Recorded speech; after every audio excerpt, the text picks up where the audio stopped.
The massive space station Nexus Prime floated in the void like a metallic flower, its 7 arms stretching toward distant stars. Ships from across the galaxy docked at its ports, sleek vessels with energy shields that shimmered like soap, bubbles, others that seemed to bend light around their hulls. Admiral Zexhai of the Korathan Empire adjusted her silver ceremonial armor as she gazed through the observation deck's transparent aluminum. Her 4 eyes tracked the arriving fleets with practiced precision.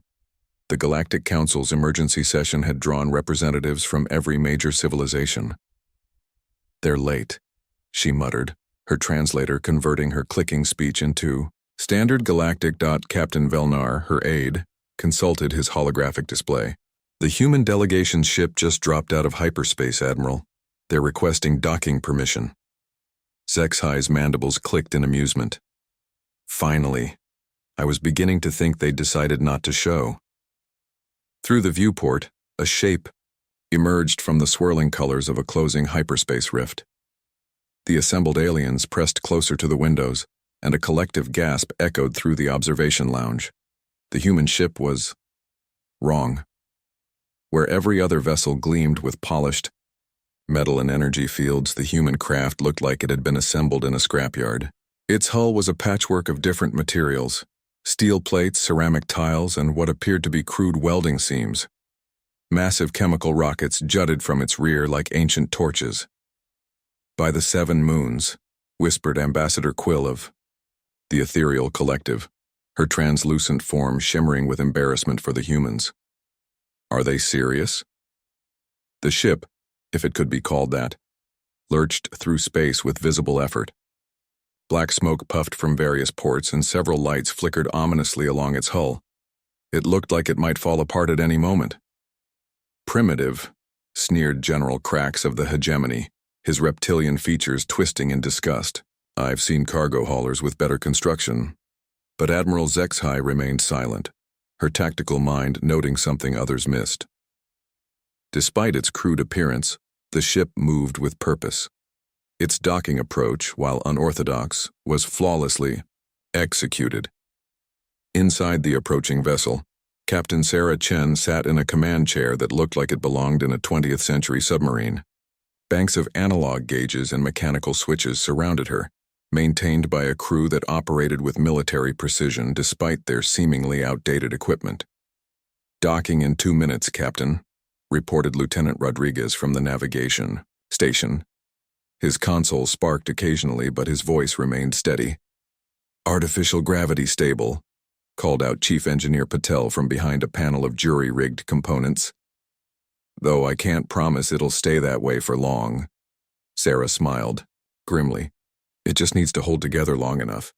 Dr. Elena Vasquez, the mission's xenobiologist, looked up from her tablet. "The bioscanners are picking up incredible diversity on that station. 17 different atmospheric preferences, 12 gravity variations, and at least 23 distinct biochemistries." "Impressive," Sarah nodded. "How many of them do you think could survive what we've survived?" The question hung in the air as their ship shuddered into the docking bay. The main council chamber of Nexus Prime was a marvel of engineering. The vast spherical room accommodated dozens of species, each in their preferred atmospheric bubble. Crystalline beings floated in methane clouds while aquatic delegates swam in mobile water spheres. The air itself was alive with translation frequencies and chemical communicators. At the chamber's center stood a holographic display showing the Andromeda approach, a region of space where long-range sensors had detected something that had every government in the galaxy terrified. The Devourers were coming. "The invasion fleet numbers in the millions," announced Chancellor Vextor, his multi-jointed arms gesturing at the display. "Their ships consume entire worlds to fuel their advance. 3 civilizations have already fallen." The assembled delegates shifted nervously. The Devourers were a plague that swept through the galaxy every few thousand years, consuming everything in their path before retreating to the dark spaces between galaxies. No one knew where they came from or what drove them, only that they left empty systems in their wake. "Our combined fleets have engaged them twice," continued the Chancellor. "Both times we were routed. Their technology appears to be adaptive. They learn from each encounter, making our weapons increasingly ineffective." A new voice cut through the chamber, rough, unfiltered by the usual diplomatic protocols. Maybe that's because you're all thinking about this wrong. Every head, tentacle, and sensory organ turned toward the human delegation. Captain Sarah Chen stood at her podium, looking remarkably calm for someone whose ship had barely made it to the station in one piece. "Explain," demanded Admiral Zexhai, her four eyes focusing intently on the human. Sarah gestured to the holographic display. "You're treating this like a conventional war, advanced technology against advanced technology. But what if advanced isn't what you need?" General Crax's scales rippled with irritation. "Are you suggesting your primitive weapons could succeed where our plasma cannons have failed?" "I'm suggesting," Sarah replied evenly, "that sometimes the oldest solutions are the best ones. Your ships are marvels of engineering, efficient, clean, predictable. The Devourers have learned to counter that predictability." She paused, letting her words sink in. "Our ships aren't advanced. They're crude, inefficient, and held together with determination and prayer. But that makes them something else completely unpredictable." Ambassador Quill's ethereal form flickered with confusion. "You're proposing to fight beings who have consumed star systems with inferior technology?" Sarah's smile was sharp as a blade. "I'm proposing to fight beings who expect perfection with chaos. Sometimes, ma'am, the best weapon isn't the sharpest one. It's the one your enemy never sees coming." The chamber erupted in debate, voices and translation systems creating a cacophony of disagreement. But Admiral Zexhai remained focused on the human captain, her tactical instincts tingling. "Tell us more about this chaos," she said, her amplified voice cutting through the noise. Chapter 2. The Unexpected Alliance. Sarah Chen's presentation began with images that made the assembled aliens recoil in horror. "This is the human home system," she said, displaying a star chart riddled with debris fields and radiation zones. "Earth, our homeworld, was attacked 17 years ago." The hologram showed a blue-green planet scarred by massive craters. Orbital, stations hung in pieces around it like broken jewelry. "The attackers weren't the Devourers," Sarah continued. "They were the Void Hunters, another extra-galactic threat you probably haven't heard of because we dealt with them before they could spread." General Crax leaned forward, his reptilian features skeptical. "Dealt with them how?" "The same way we'll deal with the Devourers, by being too stubborn to know when we're beaten." Sarah's crew activated additional displays, showing what remained of human space. It was a patchwork of hastily rebuilt worlds, asteroid mining operations, and orbital habitats that looked like they'd been assembled from salvage. "We lost 70% of our fleet in the first wave," Dr. Vasquez added from her position. "Every advanced ship, every cutting-edge weapon system.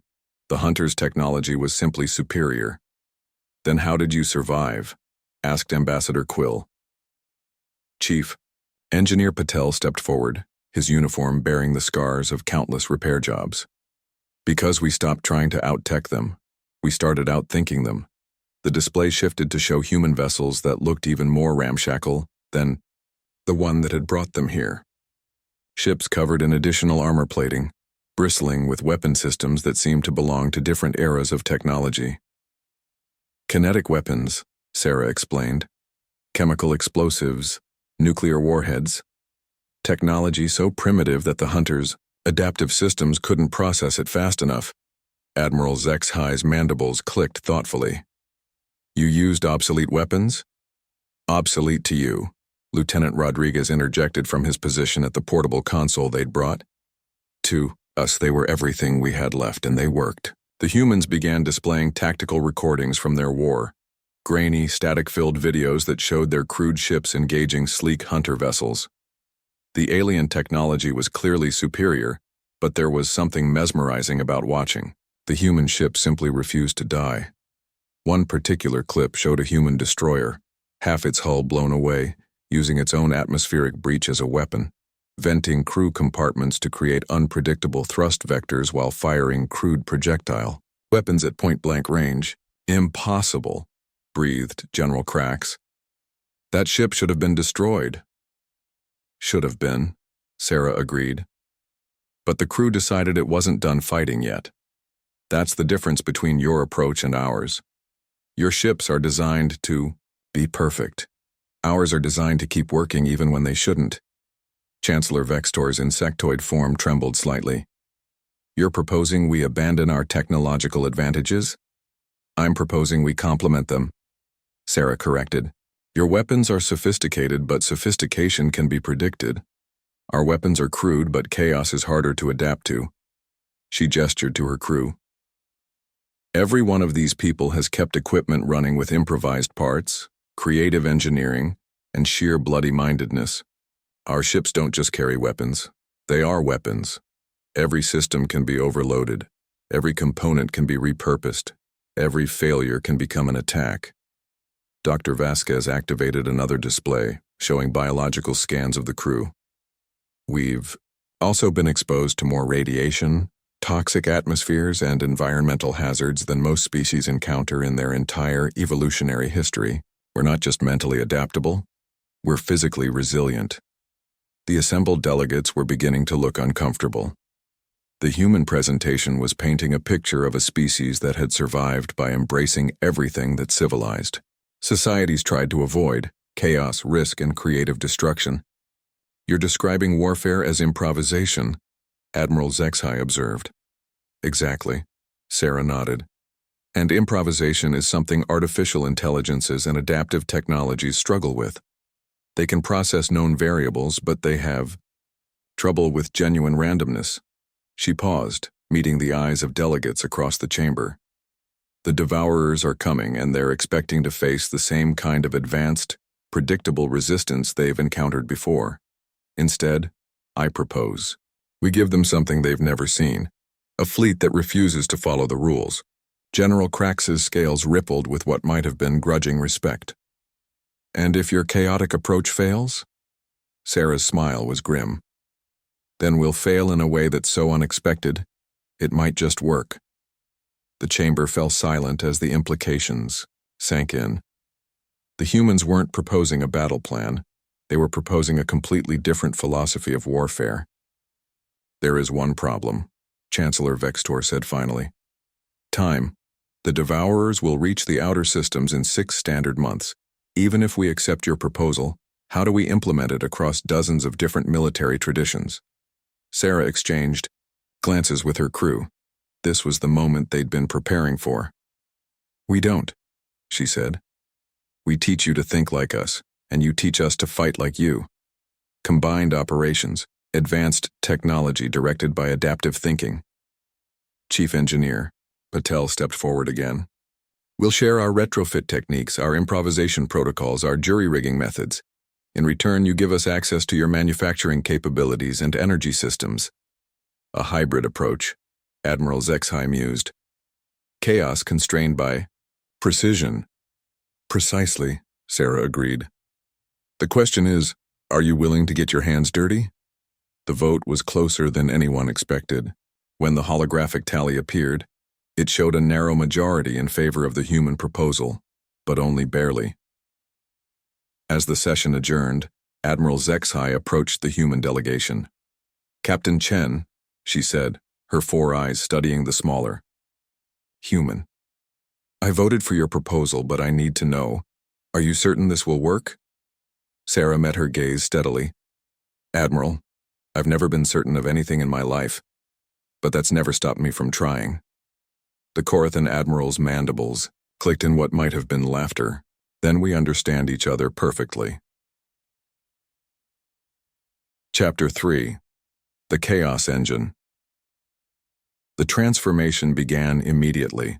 Across 17 star systems, shipyards that had manufactured vessels of pristine perfection for millennia suddenly found themselves installing crude but effective human modifications. The elegant lines of Corathan battle cruisers were broken by jutting armor plates and emergency thruster pods. Ethereal collective ships, previously as beautiful as works of art, sprouted weapon hardpoints that looked like technological tumors.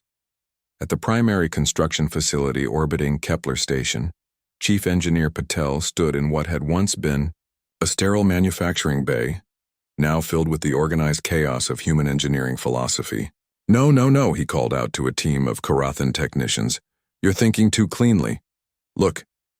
He grabbed a piece of hull plating and began welding additional brackets to it at seemingly random angles. These mount points aren't for specific weapons. They're for whatever weapon you can grab when your primary systems fail. The lead technician, a being whose forearms had evolved for precision work, clicked nervously. "But Engineer Patel, this reduces structural efficiency by 12%. "Good." Patel grinned, his face smudged with oil and metal shavings. "Efficiency is predictable. When this ship gets damaged, and it will get damaged, these inefficient modifications will give you options the enemy can't anticipate." Nearby, Dr. Vasquez worked with xenobiologists from 7 different species, reviewing combat survival protocols. Her temporary laboratory looked more like a disaster preparedness center than a scientific facility. "Forget everything you know about optimal crew performance," she was saying to a group that included aquatic, crystalline, and energy-based beings. "Optimal performance assumes optimal conditions. When systems fail, when life support is compromised, when gravity generators go offline, when hull breaches expose you to vacuum, that's when you need to be at your best." An ethereal delegate, her translucent form flickering with uncertainty, asked, "But how do we prepare for conditions we cannot predict?" Dr. Vasquez held up a device that looked like it had been assembled from spare parts. "By learning to make tools from anything. This is an atmospheric processor I built from a food synthesizer, a gravity generator, and some spare wiring. Is it elegant? No. Does it work?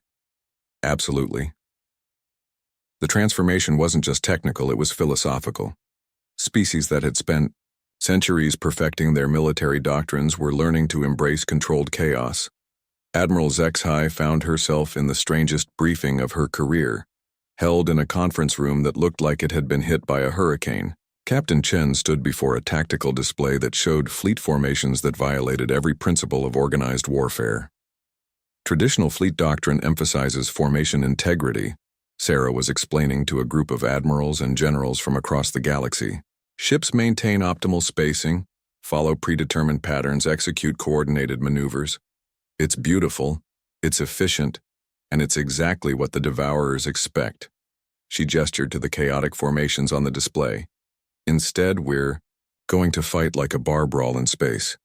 Ships operate independently, formations dissolve and reform unpredictably, and every engagement becomes a free-for-all. General Crax's scales rippled with distress. "This is not warfare, this is anarchy." "Exactly," Sarah smiled. "And anarchy is something the Devourers' adaptive systems have never encountered. They learn from patterns, but we're not going to give them any patterns to learn from." Lieutenant Rodriguez activated another display, showing fleet logistics that looked impossibly complex.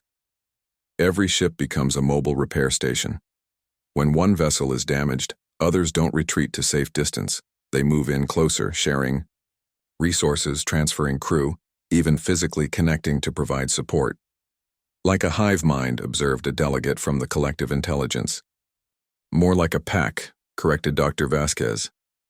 "Individual units acting for the survival of the group, but making independent decisions in real time." The weeks that followed were unlike anything the galaxy had ever seen. The prestigious Naval Academy on Rigel Prime found itself hosting crash courses in improvised engineering. The Crystal Singers of Andoria learned to modify their harmonic weapon systems using human-designed chaos amplifiers. Even the pacifist healer worlds began retrofitting their medical ships with defensive capabilities that looked more like creative disasters than military hardware. But it was in the border systems that the true test began. The first Devourer scouts arrived 3 weeks ahead of schedule, emerging from dark space like drops of liquid night. They were smaller than the main fleet, only a few hundred ships. But they moved with the terrifying precision that had crushed every defense the galaxy had mounted. The response came from Alpha Centauri, where a mixed human-alien fleet had been conducting final training exercises. Admiral Zexhai, now flying her flag from a Corathan cruiser that looked like it had been rebuilt by enthusiastic amateurs, received the alert on her bridge. The pristine command center she'd once known was now a chaotic blend of human and Corathan technology. with crew members from 6 different species working at stations that had been jury-rigged for maximum flexibility. "Contact," reported her sensor operator, a human-trained Corathan whose multiple arms danced across controls that mixed holographic displays with analog backup systems. "Devourer scouts, bearing 327 Mark 15. Estimated strength, 400 vessels. Response." "Time to intercept?" Zexhai asked. 17 minutes at maximum burn," came the reply. Sarah Chen's voice crackled over the communication system from her own ship, the Necessity, a vessel that looked even more ramshackle than when it had first arrived at Nexus Prime. "Admiral, are you ready to see if this crazy plan actually works?" Zexhai looked around her modified bridge, at crew members who had learned to embrace chaos as a tactical advantage, at systems that shouldn't work, but somehow did. "Captain Chen," she replied, "I have never been more ready for anything in my life." The fleet that jumped to intercept the Devourer scouts was unlike anything that had ever existed. Ships of a dozen different configurations, flying in formations that seemed to change with every passing moment, crewed by beings who had learned to think like humans, to see disaster as opportunity and chaos as strength. As they dropped out of hyperspace, the Devourer scouts were waiting for them. The first engagement lasted exactly 7 minutes. When it was over, the entire scout fleet had been destroyed. Not a single allied ship had been lost. The galaxy held its breath as the implications sank, and for the first time in recorded history, someone had defeated the Devourers in open combat. And they'd done it with ships that looked like they'd been assembled from spare parts and held together with hope. But in the deep darkness between galaxies, something vast and ancient took notice of the unexpected defeat.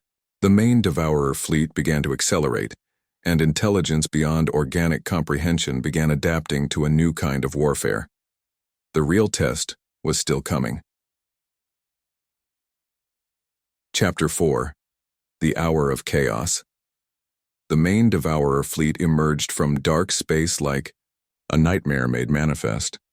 Millions of ships, if they could be called ships, flowed through the void like a living infection. Each vessel was unique, apparently grown rather than built, and they moved with the coordinated precision of a hive mind that had consumed entire civilizations. At the edge of human space, now serving as the final defensive line for the entire galaxy, Sarah Chen stood on the bridge of the Necessity and watched the sensor displays with grim satisfaction. The enemy fleet was massive, coordinated, and technologically superior in every measurable way. It was exactly what she'd been hoping for.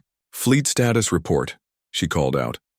Chief Engineer Patel's voice came through the comm system from deep in the ship's bowels. "All systems are operating at maximum dysfunction, Captain. We've got 17 different types of weapon systems, none of which are supposed to work together, powered by a reactor that's held together with creative welding and positive thinking." "Perfect," Sarah grinned.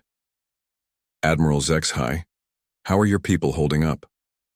The Corathan Admiral's reply came from her own modified flagship, which now looked more like a mobile scrapyard than a prestigious command vessel. "My crew has embraced chaos with remarkable enthusiasm, Captain. I believe your phrase is ready to raise hell." "That's the spirit. Dr. Vasquez, what's the biological situation?"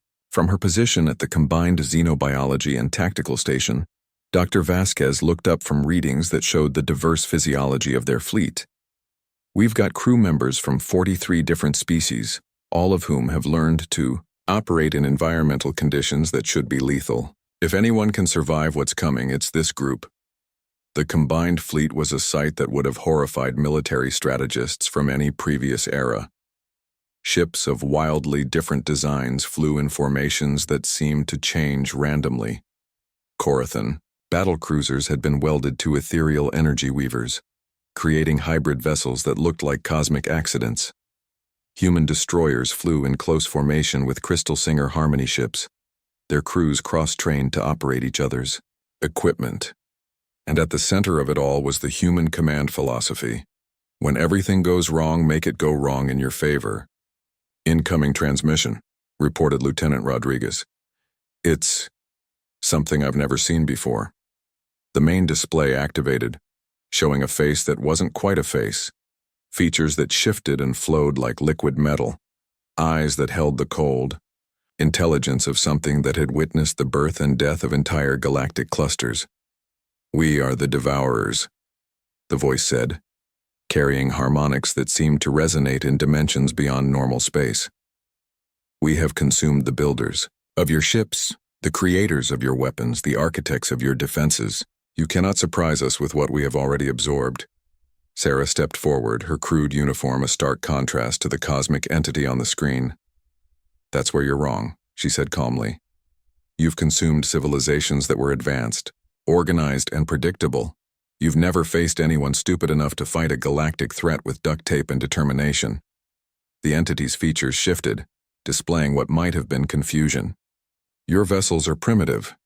Your coordination is chaotic. You cannot succeed where perfection has failed." "Perfection," Sarah laughed. "That's your problem right there. You're expecting perfection, and we're about to give you the most beautiful disaster you've ever seen." She gestured to her crew. "Fire when ready." The battle that followed broke every rule of space warfare that had ever been written. The human-led fleet didn't maintain formation. It exploded outward in all directions, individual ships and improvised squadrons engaging the enemy with tactics that seemed to be invented in real time. A Corathan cruiser, its hull breached in 17 places, used its escaping atmosphere to power improvised ramming maneuvers. Ethereal ships, their energy matrices overloaded to dangerous levels, fired weapons that shouldn't have existed, while their crews operated from emergency stations that had been literally welded together during combat. The Devourers' adaptive technology, which had learned to counter every known form of warfare, found itself facing something unprecedented. Opponents who weren't trying to win through superior tactics or advanced technology, but through sheer bloody-minded refusal to acknowledge. When they were beaten, a human destroyer, the Persistence, found itself surrounded by 7 Devourer vessels. Its main engines were dead, its weapon systems were failing, and its hull was held together by emergency patches and prayer. So its crew did something no sane military force would ever attempt. They overloaded their nuclear reactor and used their own ship as a guided missile, ramming through the enemy formation while their captain, Commander Walsh, transmitted tactical data to nearby allies right up until the moment of impact. The explosion took out all 7 Devourer ships and created a debris field that 3 other human vessels immediately used as cover for their own desperate attacks.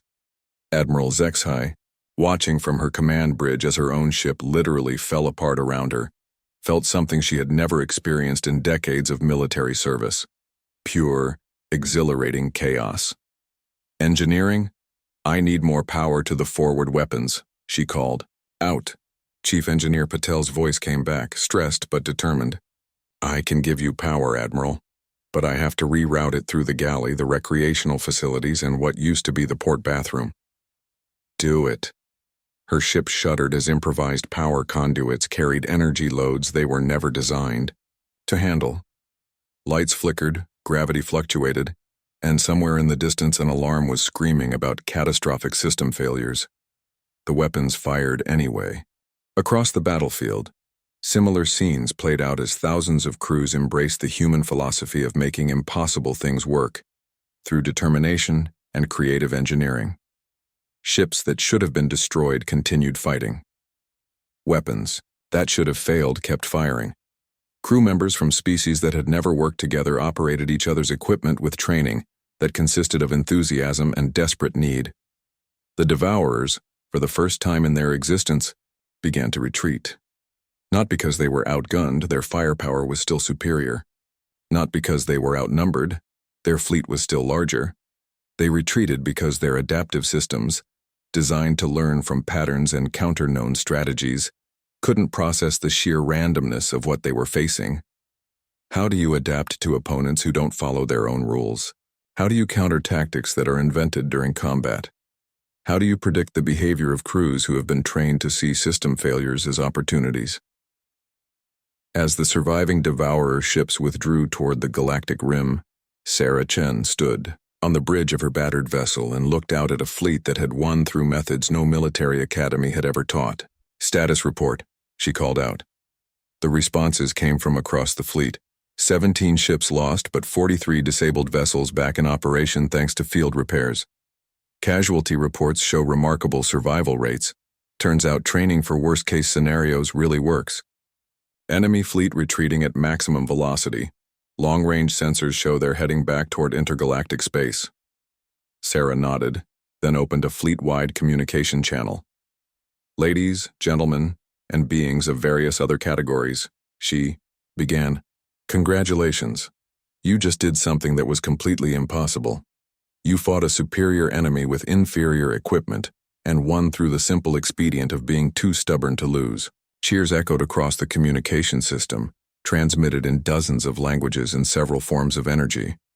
But, Sarah continued, her voice growing serious, this was just the first wave.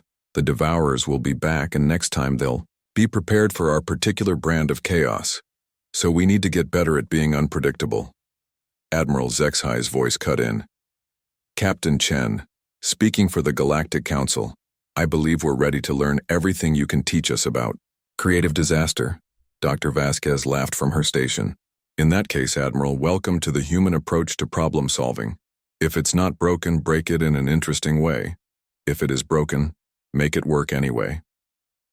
The fleet began its journey back to base, ships limping through space in formations that looked more like organized debris fields than military units. But they were flying formations that had never been defeated, crewed by beings who had learned that sometimes the best way to solve a problem is to embrace it completely. Behind them, the stars continued to shine on a galaxy that had discovered something new about the nature of warfare, survival, and the peculiar advantages of refusing to accept defeat. The Devourers would return, but they would find opponents who had learned to make chaos into an art form. And in the deep spaces between galaxies, ancient intelligences began to realize that they had encountered something they had never faced before, a species that treated impossible odds as a personal challenge. Epilogue. The new paradigm, 2 years after the Battle of the Chaotic Fleet, as historians had dubbed it, the galaxy was a very different place. The prestigious Naval Academy on Rigel Prime now included mandatory courses with names like Creative Systems Failure and Advanced Improvisation Under Fire.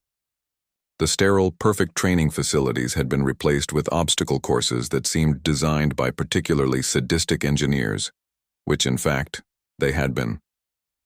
Chief Engineer Patel stood in what had once been a pristine lecture hall, now filled with smoking equipment and the organized chaos of practical engineering education. Before him, students from 17 different species worked at stations where nothing functioned properly by design.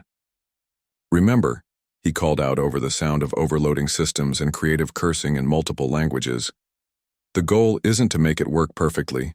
The goal is to make it work despite everything that's trying to stop it. A young Corathan student, her forearms dancing over a control panel that had been deliberately sabotaged, looked up in frustration. Engineer Patel, this is impossible. The power couplings are incompatible, the software won't interface, and the backup systems aren't designed for this configuration. Perfect, Patel grinned. Now make it work anyway. 3 hours later, the student had created a functioning sensor, array from spare parts, inappropriate software, and what appeared to be a food synthesizer. It shouldn't have worked, but it did, and it worked in ways that no conventional sensor array ever could. At Nexus Prime, the Galactic Council chambers had been renovated to accommodate the new military philosophy. The pristine sphere had been replaced with a more flexible space where delegates could work on practical problems together, rather than simply discussing theoretical solutions. Admiral Zexhi, now bearing the new title of Director of Adaptive Defense, stood before a mixed group of military officers and civilian engineers. Her 4 eyes tracked the controlled chaos around her with satisfaction. The Devourers have tested our outer defenses 3 more times, she reported. Each time they've retreated when confronted with tactics they couldn't adapt to quickly enough. A crystalline delegate pulsed with curiosity. Have they stopped trying to invade? No, Zexhi replied. They're learning. But so are we. And we're learning faster because we've embraced the human principle of constant adaptation. In the deep spaces beyond the galactic rim, The Devourers had indeed been learning. Their vast intelligence had been analyzing the defeats, trying to understand how primitive technology wielded by chaotic tactics could defeat their advanced systems. The answer was disturbing. The humans and their allies had weaponized unpredictability itself. But the Devourers were not easily discouraged. They had consumed thousands of galaxies, absorbed countless civilizations, and learned from every defeat. If chaos was the weapon being used against them, then they would find a way to turn chaos against itself. Deep in their extra-galactic strongholds, new forms began to take shape, beings designed not for perfection, but for creative destruction. The next wave would be different. On Earth, which was still scarred but thriving in its rebuilt orbital habitats, Sarah Chen stood in her new office overlooking the shipyards. The vessels being constructed there would have horrified any traditional military engineer, ships that looked like they were already damaged, equipped with systems that seemed designed to fail in interesting ways. Dr. Vasquez joined her at the viewport, carrying a tablet filled with reports from across the galaxy. "The integration is proceeding better than we hoped," she said. 47 species have adopted our cross-training protocols. The ethereals are actually teaching crystalline beings how to improvise with energy matrices. "And the resistance?" Sarah asked. "Minimal. Turns out that when survival is at stake, most people are willing to try anything, even chaos." Sarah nodded, watching as a particularly ramshackle-looking vessel successfully completed its maiden flight despite having what appeared to be a major engine fire. "Any word from long-range reconnaissance?" Dr. Vasquez consulted her tablet. "The Devourers are still out there, still building. But the pattern is different this time. Our xenobiologists think they're trying to adapt to our approach by becoming more chaotic themselves." "Good," Sarah smiled. "That means they're playing our game now instead of their own." "Aren't you worried they might get better at chaos than we are?" Sarah's smile widened. "Elena, we're humans. We've been practicing chaos our entire evolutionary history. If they want to compete with us at being unpredictable, adaptable, and too stubborn to know when we're beaten, well, that's a competition I'm looking forward to." Outside the viewport, the jury-rigged vessel completed another impossible maneuver, its crew celebrating with enthusiasm that carried across the communication frequencies. In the distance, other ships were practicing formations that looked more like controlled disasters than military exercises. And throughout the galaxy, millions of beings from hundreds of species were learning the most human lesson of all. That, sometimes the best way to solve a problem is to become a bigger, more interesting problem yourself. The Devourers would return, that was certain. But when they did, they would find opponents who had turned chaos into an art form, disaster into a tactical advantage, and the impossible into just another day at the office. The galaxy had learned to think like humans. The universe would never be the same. In the end, the greatest victory wasn't defeating the Devourers. It was teaching the galaxy that perfection is overrated, that chaos can be beautiful, and that sometimes the best way to face an impossible challenge is to laugh in its face and get to work anyway. The humans had given their new allies more than military tactics. They had given them a philosophy. When everything goes wrong, make it go wrong in your favor. And across the stars, that philosophy continued to spread, creating new possibilities, new solutions, and new ways of being alive in a universe that had suddenly become a much more interesting place. The end.